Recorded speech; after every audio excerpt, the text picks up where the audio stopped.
আজকে যতখানি সফলতা আমরা অর্জন করেছি এটা আমাদেরকে বলতেই হবে 30 ডিসেম্বর নির্বাচন বানচালের যে প্রচেষ্টা প্রশাসনের ছিল সেই প্রচেষ্টাকে শিক্ষার্থীরা যেভাবে প্রতিরোধ করেছেন সম্মিলিতভাবে সেই প্রতিরোধের ফলাফল হিসেবেই কিন্তু আজকে আমরা শিক্ষার্থীদের এই উপস্থিতি এবং একটা উৎসবমুখর নির্বাচনী প্রক্রিয়া দেখতে পেয়েছি।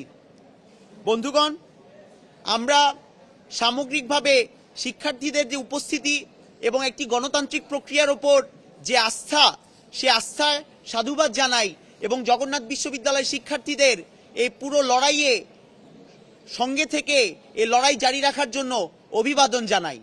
কিন্তু একই সাথে এই কথাও বলতে চাই যে লড়াই এখনো শেষ হয়নি। আমাদের এখনো এই পুরো প্রক্রিয়াটি শেষ করার জন্য যে ভোট গণনা, সে ভোট গণনা বাকি আছে। আপনারা সজাগভাবে উপস্থিত থাকবেন এবং লক্ষ্য রাখবেন যেন আমরা শেষ পর্যন্ত কিছু যোগ্য প্রতিনিধিদের এই যোগসু সংসদে তুলে আনতে পারি। বন্ধুগণ, আজকে সামগ্রিক পরিস্থিতি নিয়ে আমরা কিছু কথা বলতে চাই। প্রথমত, আমরা আচরণবিধি লঙ্ঘন প্রসঙ্গে যে কথাগুলো বলতে চাই সেটা হলো যে এইখানে প্রধানত দুইটি প্যানেল এই ক্যাম্পাসে আচরণবিধি লঙ্ঘন করেছে এবং একই সাথে বিশ্ববিদ্যালয়ে এই যে পুরো প্রক্রিয়াটা আজকে চলেছে সেই প্রক্রিয়ায় অস্থিতিশীলতা তৈরি করার জন্য বিভিন্ন ধরনের পায়তারা নিয়েছেন। আপনারা জানেন যে ভোট গ্রহণ চলাকালীন সময়ে ক্যাম্পাসের বাহিরে ছাত্রদল সমর্থিত প্যানেল এবং ছাত্র শিবির সমর্থিত প্যানেলের লোকজন বা তাদের সমর্থকরাই এখানে বাহিরে কিন্তু মারধরে লিপ্ত হয় এবং এর মধ্য দিয়ে আমাদের বিশ্বাস যে শিক্ষার্থীদের মধ্যে কিন্তু এক ধরনের ভীতি সঞ্চয় হয়েছে।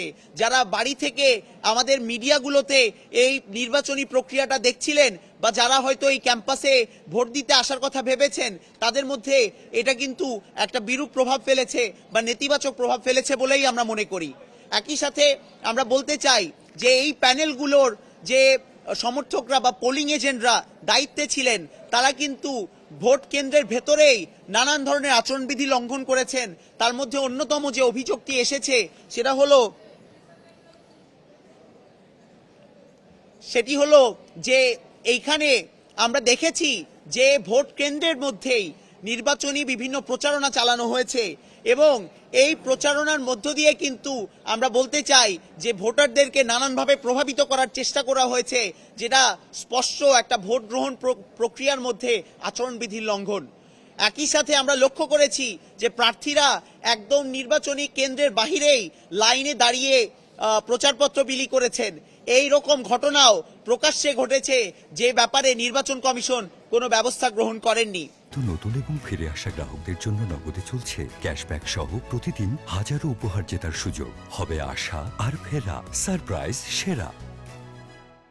বন্ধুগণ, আমরা বলতে চাই একই সাথে এখানে নির্বাচন কমিশন শুধুমাত্র আজকের দিনে নয়, বিগত সময়গুলোতেই একদম শুরু থেকেই যখন আমরা বলেছি যে একটা সুষ্ঠু ও স্বচ্ছ এবং পক্ষপাতমুক্ত নির্বাচন হওয়া জরুরি, সেখানে প্রতিনিয়ত এখানকার নির্বাচনী প্রচারণায় একের পর এক আচরণবিধি লঙ্ঘনের ঘটনা ঘটেছে। কোটি কোটি টাকা খরচ করে এখানে এই বড় বড় দলের প্যানেলগুলো কিন্তু নির্বাচনী প্রচারণা চালিয়েছে। জেলা পরিষদের নাম করে এখানে রাতের বেলা বিভিন্ন বারবিকিউ পার্টির আয়োজন করা হয়েছিল, যে আয়োজনেই এই দুই প্যানেলেরই প্রতিনিধিরা কিন্তু নির্বাচনী প্রচারণা চালিয়েছেন। আমরা দেখেছি বিভিন্ন প্যানেল থেকেই বাসে করে পিকনিকে নিয়ে যাওয়ার ঘটনা ঘটেছে বা কোথাও খাওয়ানোর জন্য এখানে স্টার হোটেলে অথবা মাওয়ায় নিয়ে যাওয়ার ঘটনা ঘটেছে। এগুলো প্রকাশ্যে দিবালোকে ঘটা ঘটনা, যেগুলো নির্বাচন কমিশনের কাছে এভিডেন্স থাকা সত্ত্বেও কোনো প্রকার ব্যবস্থা নিতে আমরা দেখিনি। সর্বোচ্চ কিছু শোকজের ঘটনা ঘটেছে, কিন্তু সেগুলোর কোনো ফিডব্যাক আমাদের কাছে বা ফলো আপ আমাদের কাছে আসেনি। বন্ধুগণ, এই সব কিছুর মধ্যেই আমরা কিন্তু বলেছি যে এই নির্বাচনী প্রক্রিয়া ভোট গ্রহণের দিন যে সুষ্ঠু হবে বা নির্বাচন কমিশন যে পক্ষপাত মুক্ত হবে সেই ব্যাপারে আমাদের সন্দেহ ছিল এবং আজও আমরা লক্ষ্য করেছি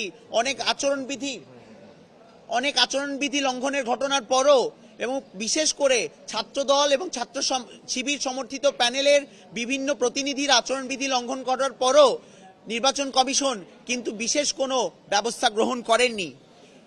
একই সাথে নির্বাচন কমিশনের আরেকটি যে সমালোচনা আমরা করতে চাই যে দেখুন, আমরা অনেক বিরুদ্ধতার মধ্যে এই বিশ্ববিদ্যালয়ে, জগন্নাথ বিশ্ববিদ্যালয়ে যোগসু নির্বাচনটা আজকে আমরা আয়োজন করেছি, অনুষ্ঠিত হয়েছে।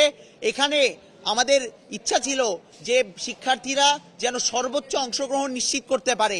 সেই জায়গা থেকে প্রশাসন এবং নির্বাচন কমিশনের যে ভূমিকা আমরা মনে করি এটা দুর্বল ছিল, কারণ এখানে ভোট গ্রহণ প্রক্রিয়া শুরু হয়েছে বেলা 9টা, সকাল 9টার সময়, এবং সেই প্রক্রিয়া কিন্তু শেষ হয়ে গেছে 3টার সময়।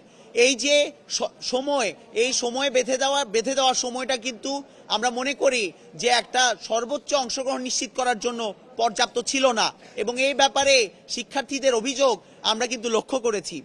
বন্ধুগণ, একই সাথে আমরা বলতে চাই যে এখানে বিএনসিসি, রোভার স্কাউট এবং নির্বাচনী বিভিন্ন অফিসাররা কিছু কিছু কেন্দ্রে আমাদের চোখে পড়েছে বা আমরা শুনেছি বা আমাদের কাছে এই কথা খবর এসেছে যে কিছু কিছু কেন্দ্রে বিভিন্ন নির্বাচনী অফিসার থেকে শুরু করে নির্বাচনী যে ভলেন্টিয়াররা ছিলেন তারা কিন্তু লাইনে দাঁড়িয়ে ভোটারদেরকে প্রভাবিত করার চেষ্টা করেছেন, যেটা এখানে যে পক্ষপাত মুক্ত একটা নির্বাচন কমিশনের ভূমিকা হওয়ার কথা ছিল তার সরাসরি বিপরীতে দাঁড়ায়। ফলে এই সব কিছুর মধ্যে এখন আমাদের ভোট গ্রহণ প্রক্রিয়া শেষ হলো এবং ভোট গণনার প্রক্রিয়া শুরু হবে।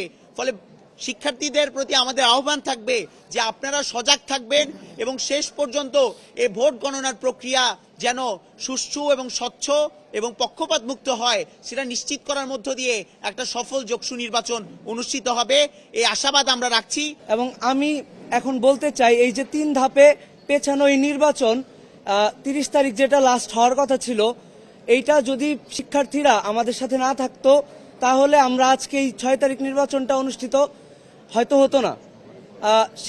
সেখান থেকে আমি শিক্ষার্থীদের ধন্যবাদ দিতে চাই, তারা আমাদের সাথে ছিল এবং আলটিমেটলি আমরা যে নির্বাচনটা শেষ করতে পেরেছি, এই জন্য আমি শিক্ষার্থীদের ধন্যবাদ দিতে চাই।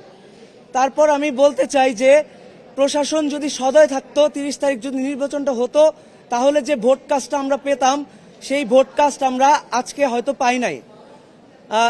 কিন্তু আলটিমেটলি এই যে আমাদের এখনো রেজাল্ট হওয়া বাকি আছে, আমরা শিক্ষার্থীদের বলতে চাই এবং নির্বাচন কমিশনকে অনুরোধ করতে চাই যে একটা গণতান্ত্রিক নির্বাচন যাতে শেষ হয় সেই দিকে সদয় দৃষ্টি রাখবেন এবং আলটিমেটলি শিক্ষার্থীরা যাকেই রায় দিক, একটা গণতান্ত্রিক নির্বাচন যাতে শেষ হয় এবং মানে আমরা যাতে একটা সুন্দর যোগসু পাই।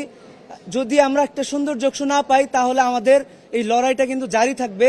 আমরা মৌলানা ভাসানী ব্রিগেড এই লড়াইটা জারি রাখবো সবসময়। ধন্যবাদ।